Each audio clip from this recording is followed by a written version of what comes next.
காலையில நம்ம சகானு மரத்துல இருக்க எல்லா கொய்யாக்காமே வந்து பறிச்சுக்கிட்டு இருந்தான். ஏன்டா எல்லாத்தையும் பறிச்சுக்கிட்டு இருக்கா அப்படின்னு கேட்டேன். அதுக்கு அவன் சொன்னா கடைக்கு வர எல்லாத்தையுமே கொடு, வேஸ்டா தானே போகுது அப்படின்னு. சரி ஓகே, அவன் சொல்ற ஐடியா நல்லாதான் இருக்கு அப்படின்னு சொல்லிட்டு அவன் கூட நானும் சேர்ந்து பறிக்க ஆரம்பிச்சிட்டேன். மரத்துல கொய்யாக்காலாம் செம்ம ஃப்ரெஷ்ஷா இருந்துச்சு, பாக்குறதுக்கே பழுத்துட்டு இருந்துச்சு. கொய்யாக்காலாம் பறிச்சு கொடுத்துட்டு சகானு நம்ம கூட ஒரு பண் பண்ணிட்டான். ஸ்கூல் கிளம்புல எப்ப இப்படி கோழி மாத்திட்டு இருந்தானா எப்படி ஸ்கூல் கிளம்பு? அவன் ஸ்கூல் ஃப்ரெண்டு யாரு அவன்? ஆத்மாவா? அவன்கிட்ட சொல்லவா? அவன் எந்த ஊர்ரா?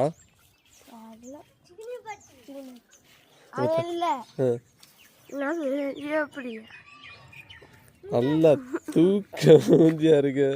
மூஞ்சி போ. கடை திறக்க டைம் ஆச்சுன்னு சொல்லிட்டு நானும் கடைக்கு கிளம்பி போயிட்டேன். கரெக்டா கடைக்கு முன்னாடி நம்ம மருதண்ணர் வந்தாரு, அவருக்கு கொய்யாக்கா கொடுத்தாச்சு. அதுக்கப்புறம் நம்ம வழக்கம்போல கிளீன் பண்ண ஆரம்பிச்சாச்சு கடையை. குடத்துல வந்து பழைய தண்ணி இருந்துச்சு, தூக்கி நம்ம அருண் தம்பியோட தர்பூசணி எனக்கு வந்து ஊற்றியாச்சு. அப்படியே நம்ம ஏரியாவில் தண்ணி பிடிக்க போனேன். மாப்பிள்ள வர வழி மறைச்சிட்டு எங்கே போற அப்படின்னு கேட்டான். தண்ணி தாண்டா பிடிக்க போறேன் அப்படின்னு அவனை சமாளிச்சுட்டு அப்படியே கடைக்கு வந்தா நம்ம சித்தப்பார வந்துட்டாரு. மாலெல்லாம் இருக்கு, சாமி கோயிலுக்கு. சரி கருப்பண்டை வேண்டியிருங்க. முடிஞ்சிச்சு பந்தயமா? சொல்லவே இல்லை. மொத்த மாடு பந்தயமா? நான் மாடு வச்சிருக்கல, இல்லைன்னா நான் வந்து கலந்துருப்பேன். கொண்டு வந்துருக்கலாம்ல இருந்தா. என்கிட்ட மாடு இல்லையே. மாடு வாங்கியிருக்கணும். சாயங்காலத்துக்கு கிடா வெட்டு பூசை. எல்லாரும் வந்துருங்க, சொல்லுங்க. எல்லாரும் வந்துருங்க, அனைத்து மக்கள் வரணும். பெரிய கருப்ப சாமி துணை. ஓகே பின்னாடி பின்னாடி. சேது இப்பி.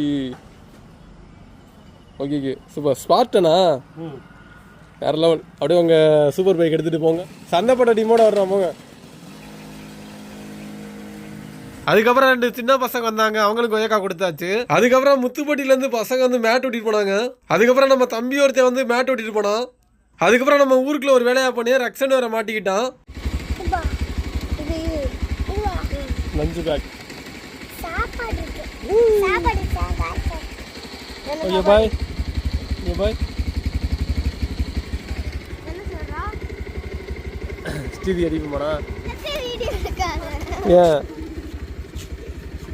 சரி எப்போ போல ஸ்டைலாக சரி போல சரி. ஓகே பாய் பைத்தியக்காரி. பா சின்ன பிள்ளைய கூட அமுழுத்துட்டு அப்படியே நம்ம கடைக்கு வந்துட்டேன். கடைக்கு வந்து பார்த்தா செம்ம கிளைமேட்டுங்க.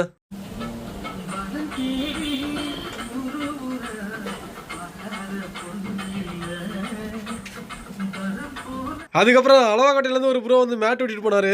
அதுக்கப்புறம் நைட்டு நமத்திப்பட்டியிலேருந்து கிடா விருந்து கோவிலில் அங்கே போய் சாப்பிட்றதுக்கு போயிட்டான். திடீர்னு பார்த்தா நம்ம சித்தப்பா வந்தாரு. சித்தப்பா வந்து நமத்திப்பட்டி தான் பந்தி பரிமாறிட்டு இருந்தாரு. சரி இதுவா சாப்பாடுலாம் வச்சிட்டாங்க. நானும் ஸ்ரீதி நல்லா சாப்பிட்டுட்டான். சாப்பாடுலாம் சூப்பராக இருந்துச்சு சாப்பிட்றதுக்கு. அதுக்கப்புறம் நானும் ஸ்ரீதியும் பெரிய கருப்பையும் சின்ன கருப்பையும் வணங்கிட்டு வீட்டுக்கு கிளம்பிட்டான். நல்லா ரசித்துக்கிட்டு